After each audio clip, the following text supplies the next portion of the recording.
So a friend asked me recently what my interest is in all of this inquiry into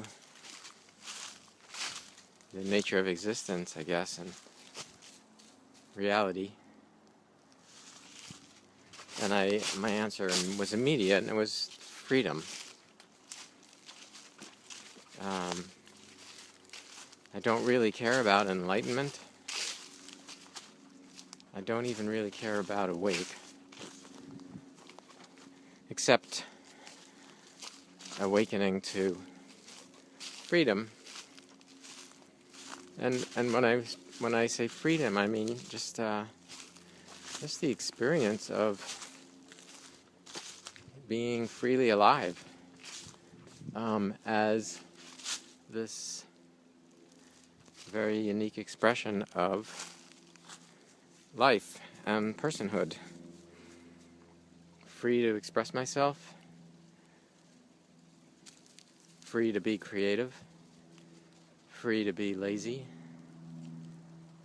free to be selfish, free to be responsible, free to be irresponsible, free to love, free to say no, free to say yes, where yes might be taboo, at least in my own mind, or prohibited in some way. So freedom from subjugation to all of the ideas and thoughts and beliefs that came along with growing up among human beings who had their own ideas about what constitutes a morality, or what constitutes how life works, and this idea of, well, what if everybody was that way? What if everybody just felt free to say and do what they felt? And for a long time in my life, that was like a scary idea. Of course we don't want people to feel free to say and do what they think, because they can't be trusted. And they'll do the wrong thing. And we need to have rules, and we need to have morality, and we need to care about what other people think and what other people will say and how other people will perceive us. And I lived my life imprisoned with my own, by myself. I was the jailer, and the cell was comprised of all of these fears of what it would feel like, what it would be like. Basically to come up against shame, mostly, if I were seen the way I really was. If I actually expressed myself, expressed my likes and dislikes, or said to someone, I really like you, or I love you, or I'm attracted to you, or I'm not attracted to you, and all of the awkwardness and embarrassment and the fear of hurting other people's feelings, fear of getting my own feelings hurt, that was a prison cell. And it sounds like a really simple thing, and it is. It is.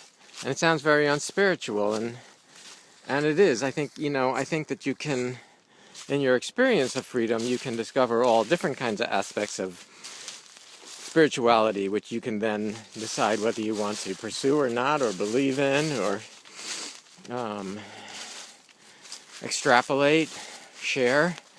The nature of God and the nature of love and the meaning of life and all of these things. But as long as you're imprisoned by right and wrong, good and bad, that aren't internal, that aren't your own experience of the moment, but are kind of much more rigid ideas about how one should and shouldn't live, then spirituality is just one more bar in the cell.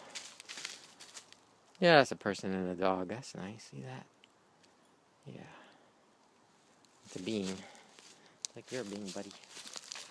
So, Okay, I think I've already rambled on too long, but I just wanted to, as I'm getting more clear about this in my own mind, I just wanted to say, because these discussions can get so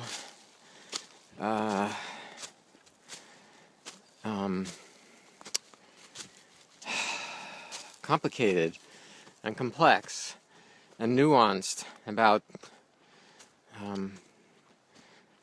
nature of reality and the nature of truth and love, even love. I mean, love as an idea is a dead thing. Love as an experience of the moment, as an opening of the heart, as the feeling of blood flowing through your brains and air moving in and out of your lungs, and how it feels to look at your dog and just feel so grateful to have his company. Unless that's what you're talking about, you're talking about, you might as well be talking about arithmetic. Freedom makes everything come alive. And nobody can give it to you. Certainly no one gave it to me. I had to just snatch it out of my own hands and grace myself with it. Okay, enough talking.